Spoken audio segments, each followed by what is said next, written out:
Assalamualaikum warahmatullahi wabarakatuh.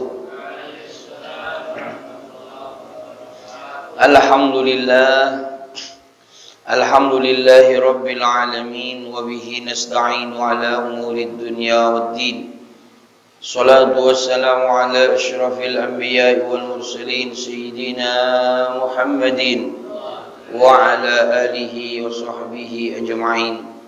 Allahumma salli wa sallim wa barik ala sayyidina Muhammad wa ala alihi wa ashabihi ajma'in wa tabi'in wa tabi'it tabi'in wa man tabi'a sunnatahu wa iqtada bihuda ila yaumil qa'illah. Amma ba'du, subhanaka la ilma lana illa ma 'allamtana innaka antal alimul hakim.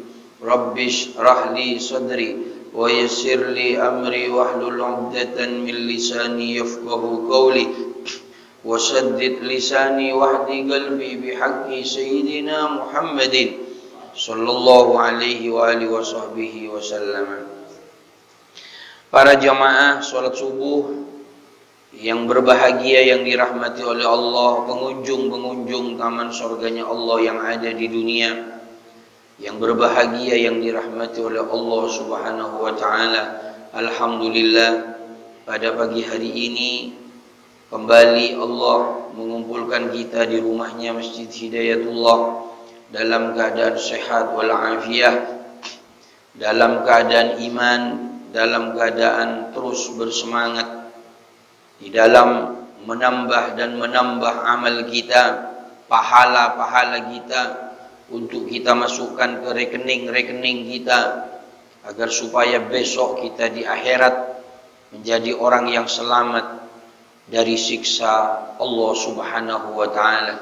Mudah-mudahan kumpulnya kita pada pagi hari ini dicatat sebagai ibadah yang diterima oleh Allah subhanahu wa ta'ala, yang menjadi sebab kita semua ditempatkan di tempat yang mulia bersama dengan Nabi kita Nabi Muhammad sallallahu alaihi wasallam. Amin ya rabbal alamin. Salawat dan salam mudah-mudahan senantiasa tetap tercurah limpahkan ke haribaan junjungan kita Nabi besar, Nabi agung, Nabi Muhammad sallallahu alaihi wasallam. Mudah-mudahan kita semua mendapatkan syafaat kelak di yaumil qiyamah. Amin ya rabbal alamin. Para jamaah, Allah subhanahu wa ta'ala memberikan pertanyaan yang tidak butuh jawaban sebagai bentuk penegasan supaya ada beda antara orang yang mengerti dengan orang yang tidak mengerti, ya, supaya tidak samar-samar. Sekarang ini kan banyak yang samar-samar, bungkusnya ibaratnya kita beli daging, bungkusnya gambarnya ini ayam, tidak tahunya di dalamnya babi. Nah ini tuh tidak jelas. Dengan adanya ayat ini ada penekanan. Bismillahirrahmanirrahim. Ini, Qul hal yastawil a'ma wal basir afala tatafakkarun. Apakah sama orang yang buta dengan orang yang melihat? Buta sama dengan orang yang melihat. Apa sama orang buta sama orang yang melihat? Ya tentu kan tidak sama. Kan kita tahu secara dohirnya ini. Tapi kok Allah bertanya kan begitu. Nah ini untuk memberikan penekanan supaya ada perbedaan. Supaya yang melek benar-benar dikatakan melek. Melek yang bagaimana kan begitu. Terus dalam ayat yang lain, Qul hal yastawil ladzina ya'lamuna wal ladzina la ya'lamuna. Apakah sama orang yang mengerti ilmu, orang yang tahu kepada ilmu dengan orang yang tidak tahu sama ilmu? Apakah sama? Tidak sama. Kan gitu.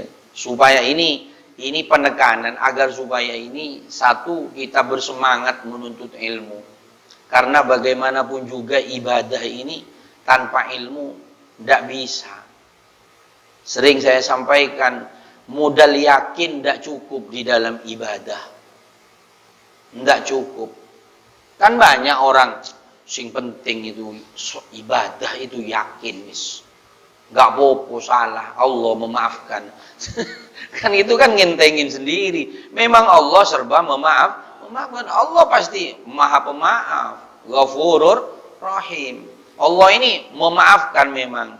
Siapa yang dimaafkan? Orang yang tidak tahu, orang yang tidak sengaja dimaafkan sama Allah.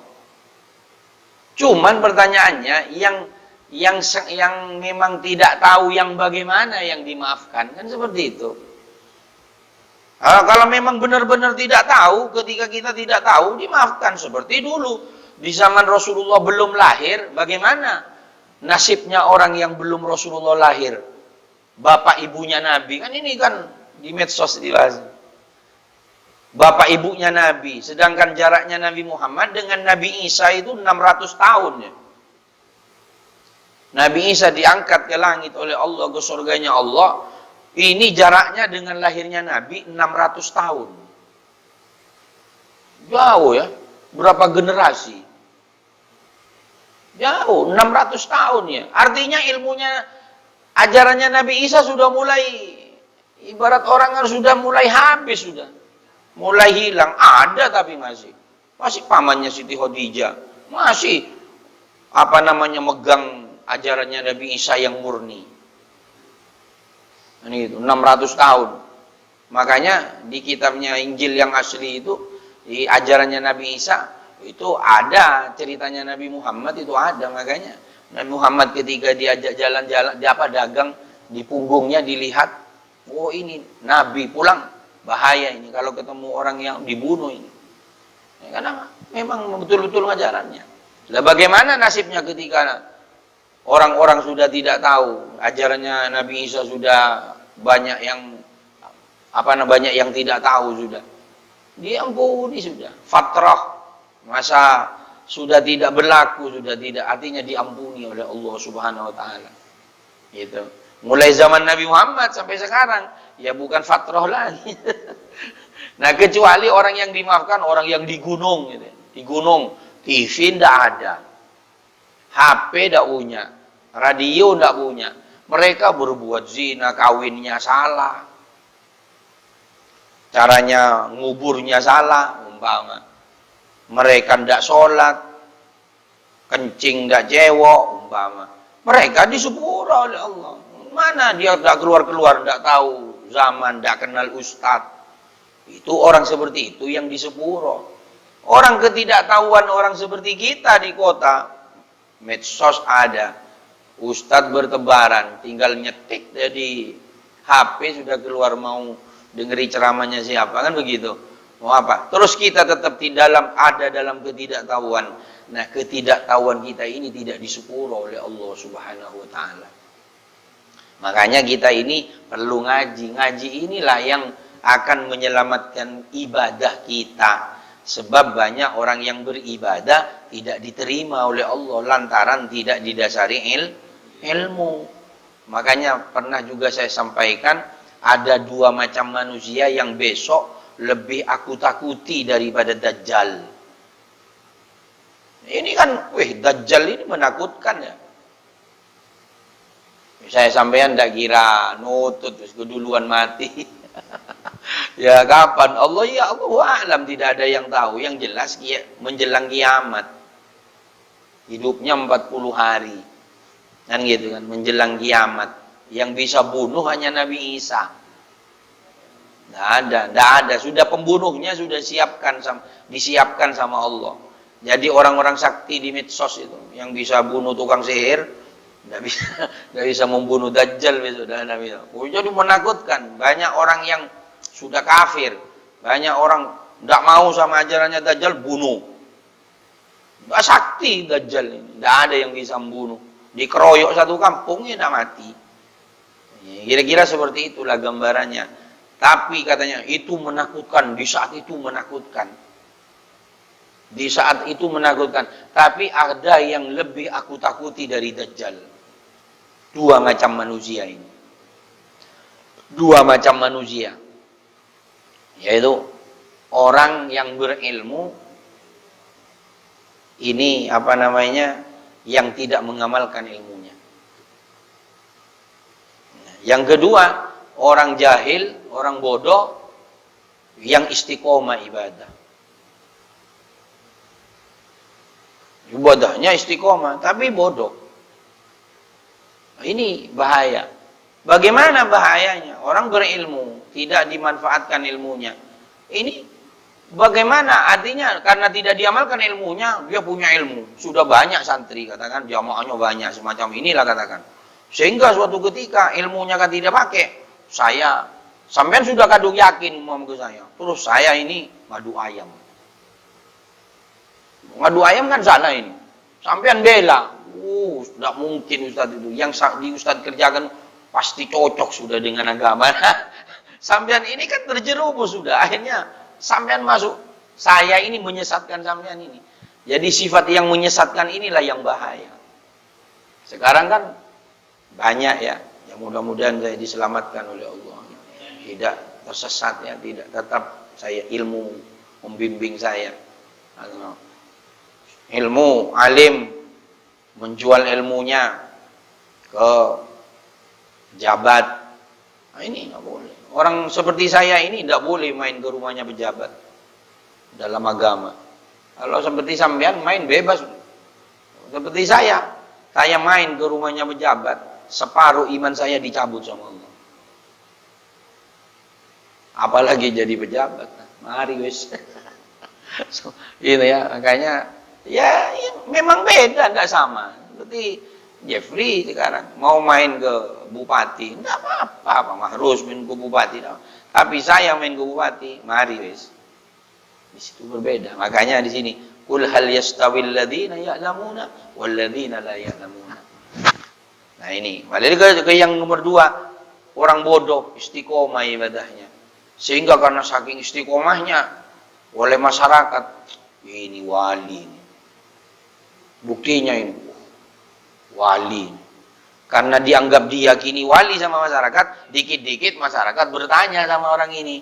Orang ini tidak tahu padahal, karena dianggap wali, dikit-dikit konsultasinya sama dia.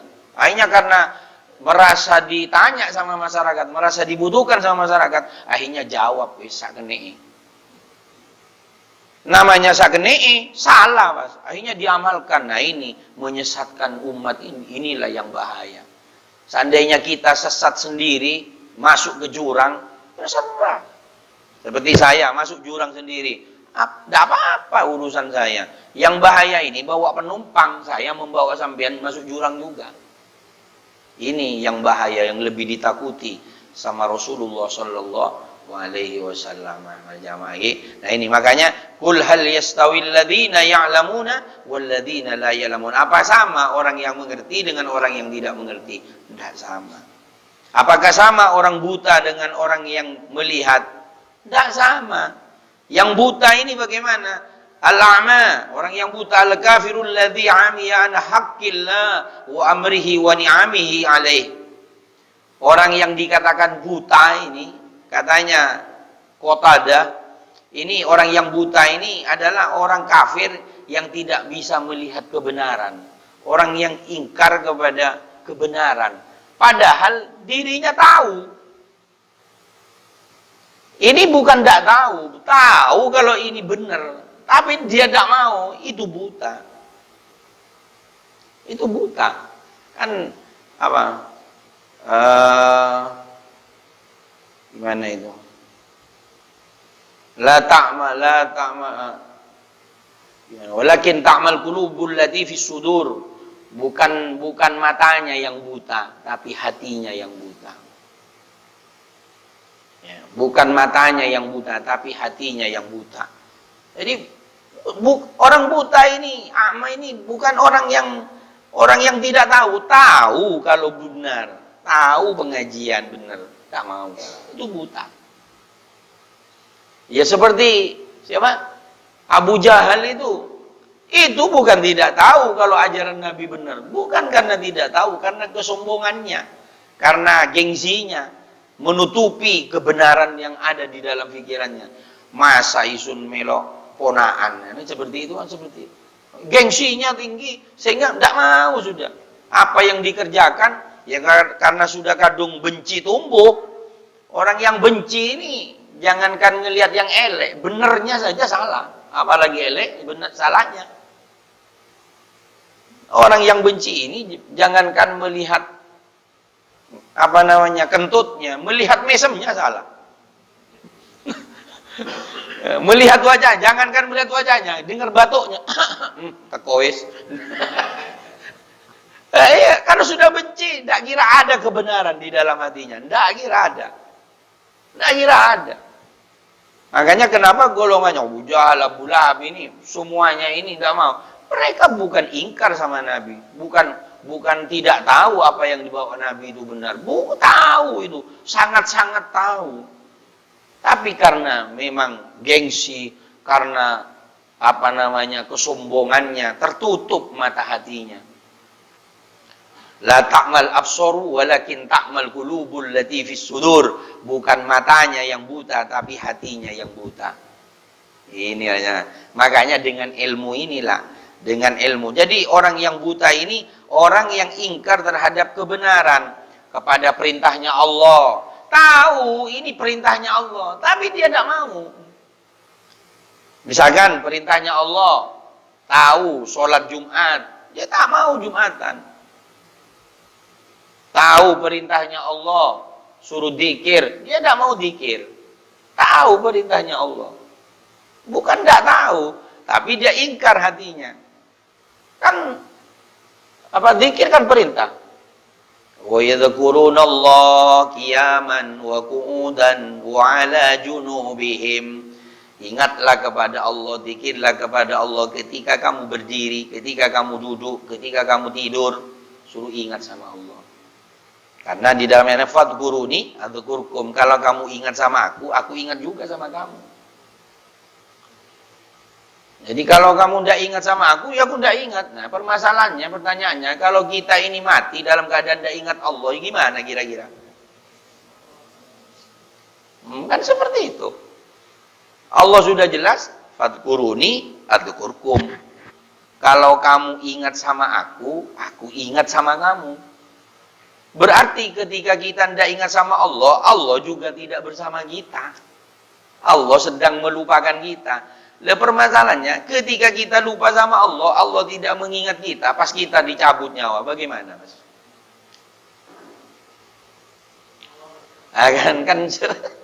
Kan seperti itu yang menjadi masalah. Kan makanya sehingga dikasihlah waktu ini minimal ukuran standar ini, ukuran yang paling, ukuran orang paling males lah, 5 waktu habisnya sholat. Ini kan makanya Nabi mengatakan subhanallah, alhamdulillah, Allahu akbar. Kan minimal ini, dzikir minimal. Nah ini dzikir. Terus ya pengajian kayak gini. Nah, ketika melihat Raudatul Jannah, taman-taman surga yang ada di dunia, datang Nabi yang nyuruh. Allah sama Nabi kan sama wajib kita taati. Atiullah wa atiur rasul. Kalau ulil amri minkum, tidak ada atiunya. Atiullah wa atiur rasul. Taatlah kamu kepada Allah, taatlah kamu kepada Rasul. Ulil amri, pemerintah, tidak ada atiunya, berarti harus pilih-pilih. Kalau Allah, atiullah wa atiur rasul, mutlak kita. Suka tidak suka, harus taat. Mau tidak mau, harus. Senang tidak senang, harus. Masuk akal tidak masuk akal, wajib mutlak. Karena ada atiullah wa atiur rasul. Kalau pada pemerintah tidak ada atiunya, langsung wa ulil amri. Ini tafsirnya ada 2. Pertama, tafsirnya kalau pemerintahnya ini taat sama Allah, taat sama Rasul, wajib hukumnya kita taat sama pemerintah. Tafsir yang kedua, walaupun tidak taat sama pemerintah Allah sama Rasul, tapi perintahnya bagus. Kalau tidak bagus, tidak dosa kita tidak taat. Maknanya ini, karena tidak mutlak ikut pemerintah, artinya tidak dosa. Nah, karena tidak ada hatimu, tapi kalau baik ya taat kita kan gitu. Tidak boleh menentang pemerintah, tidak boleh. Tidak boleh. Kita Makanya ketika para kiai dituduh tidak NKRI, tidak boleh, karena Al-Quran bukan taatnya kepada pemerintah bukan karena disuruh oleh undang-undang, tapi disuruh oleh Allah, disuruh oleh Rasulullah. Jadi kesempurnaan daripada keimanan kita ketika kita juga salah satunya taat kepada pemerintah. Ini hanya lagi. Nah ini, jadi kembali lagi kepada ini, pengajian disuruh, bukan tidak tahu, tapi tidak mau. Berarti dia a'ma, buta hatinya. Bukan matanya yang buta, tapi hatinya. Tahu sedekah ini, sedekah disuruh sama Allah. Sedekah. As-shadaqatu tadfa'ul bala. Sedekah mencegah datangnya bala. Orang yang sedekah dijauhkan dari balanya Allah. Gitu kan. Mestinya kita ini celaka, dengan sedekah selamat. Kalaupun harus terjadi, biasanya mati, tidak mati. Kira-kira begitu. Mestinya takdirnya ini jatuh, coplok tangannya, umpama lepas tangannya, gara-gara sedekah, tidak coplok, paling keselio. Nah, kira-kira begitu. Nah, kan tahu, tapi tetap pelit. Ya berarti bukan karena tidak tahu, tetapi karena memang hatinya buta, dibutakan oleh Allah Subhanahu wa ta'ala. Itu ya.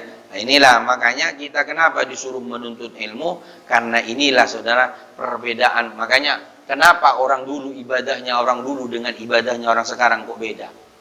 Karena orang dulu lebih mengerti kepada ilmunya, kepada pahalanya lebih tahu, kepada tujuannya lebih mengerti, sehingga sholatnya orang dulu itu lebih semangat daripada orang sekarang.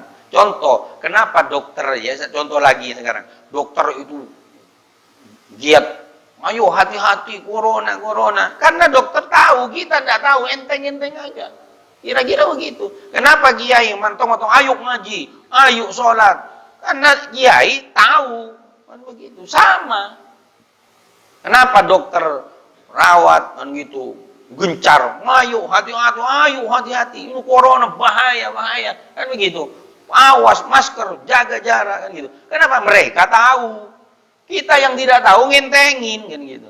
Begitu juga sebaliknya. Kenapa kiai, para ulama, orang yang soleh, orang yang ngerti kepada ilmunya, semangat juga. Ayo sholat, ayo ngaji, perbanyak sangu. Kenapa? Karena ngerti juga. Kan begitu. Ini kadang nggak adil sekarang ini. Kalau orang yang ngerti sehat, dokter katakanlah, kita betul takut. Tapi ketika kiai ngomong, ayo, tidak didengar. Kan gitu, alah, jangan karianu kan gitu kan. Artinya tidak adil. Memang kenapa? Karena yang ngomong ini ngerti. Makanya ngajak supaya kita hati-hati, supaya kita selamat di dunia dan akhirat. Makanya kita ngaji. Ini kenapa? Ya memang ngaji ini bisa menumbuhkan semangat ibadah, sehingga kita tahu mana batalnya sholat. Makanya sering saya sampaikan, sholatnya orang yang sholatnya kita ini sama-sama sholat subuh, pahalanya saya sampaikan tidak sama ini, tidak sama. Dari pakaian saja tidak sama pahalanya, bayarannya tidak sama.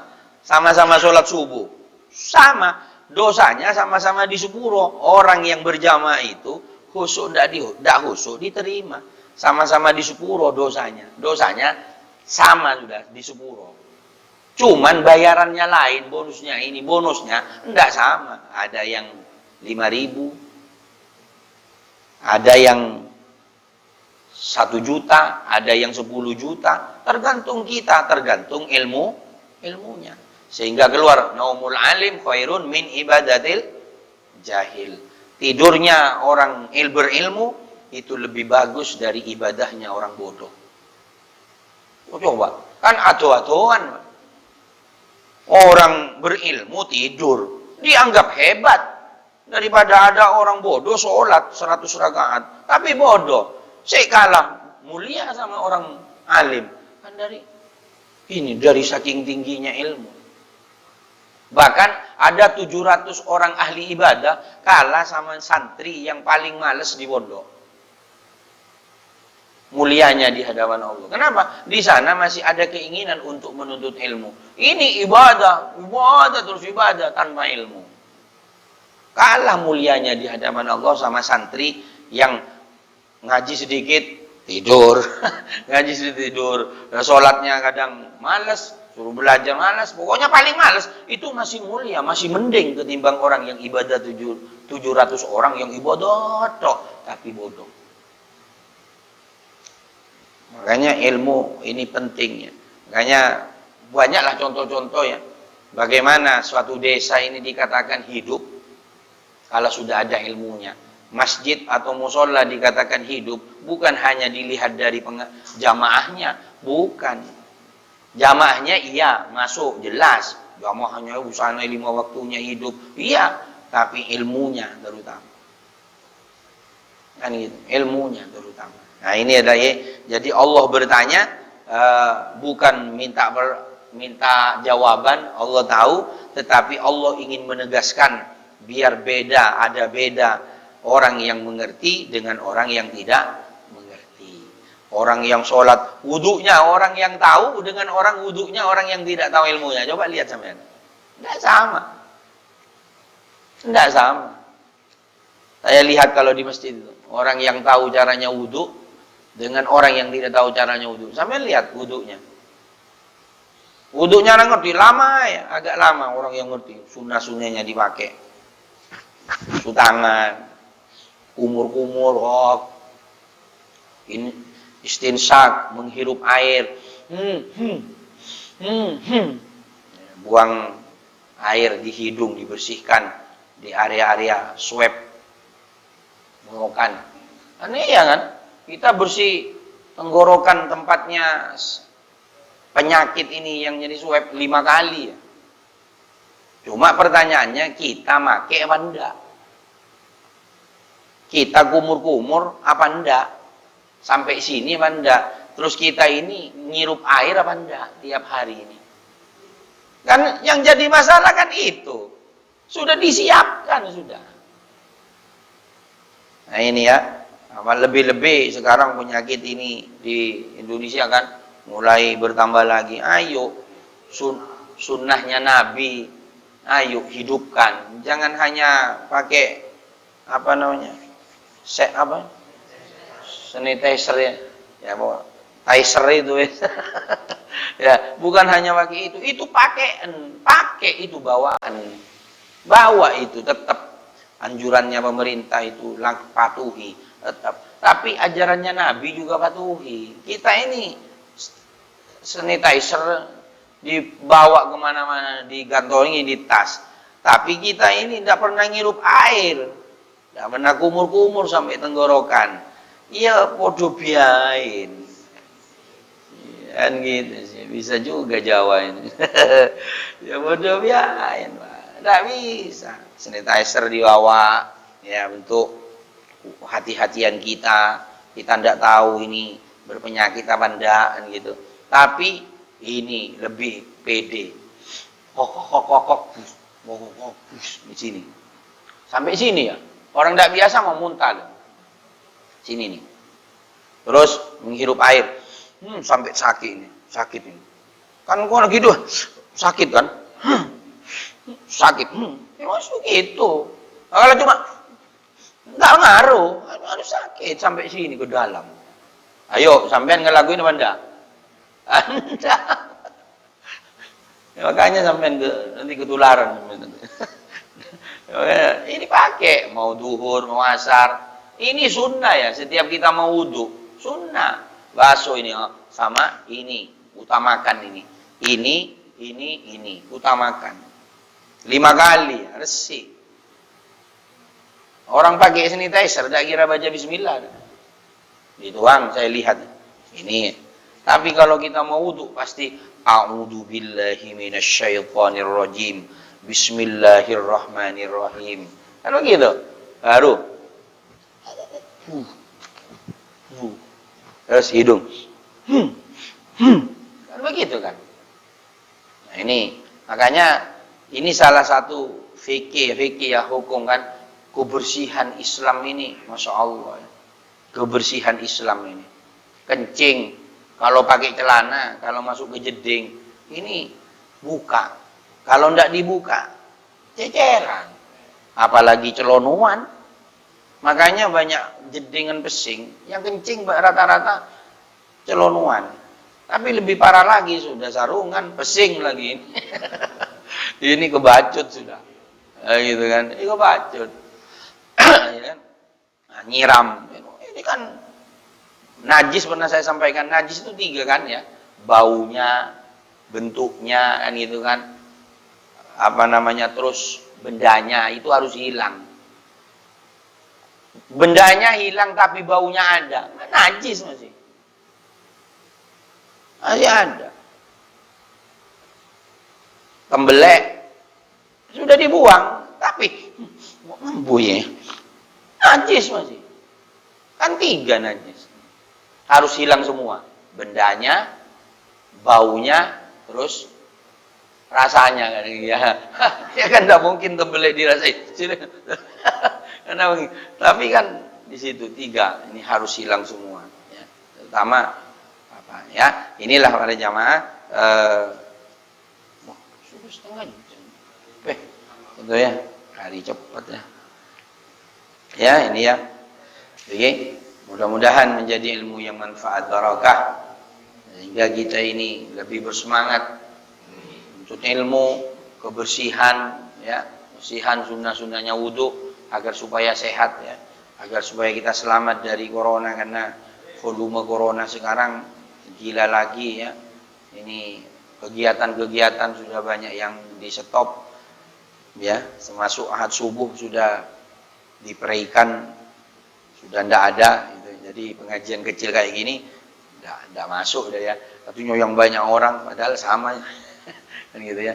Ya mudah-mudahan kita terus semangat ngaji, terus semangat agar supaya kita banyak sanggup kita yang akan kita bawa menghadap Allah Subhanahu wa taala. Amin ya rabbal alamin. Allahumma anfa'na bima 'allamtana, rabbi 'allimna alladhi yanfa'una, rabbi faqihna wa faqih ahlana wa qarabatil lana fi dinina wa al-qutin sadaqar rabbi wa fiqna fiqhum liman tartadi qallan fi'lan karam suqil kull halalan daima khilatan ulama bil khair wa kullu syar. Allahumma dina bidak wa janna safirida wa la tulina siwa tajmi min khalafa amraka sa wa sallallahu alaihi wa wakil la hawla illa billahi al-azim sallallahu alaihi sayyidina Muhammadin walhamdulillahi rabbil alamin. Terima kasih. Assalamualaikum warahmatullahi wabarakatuh.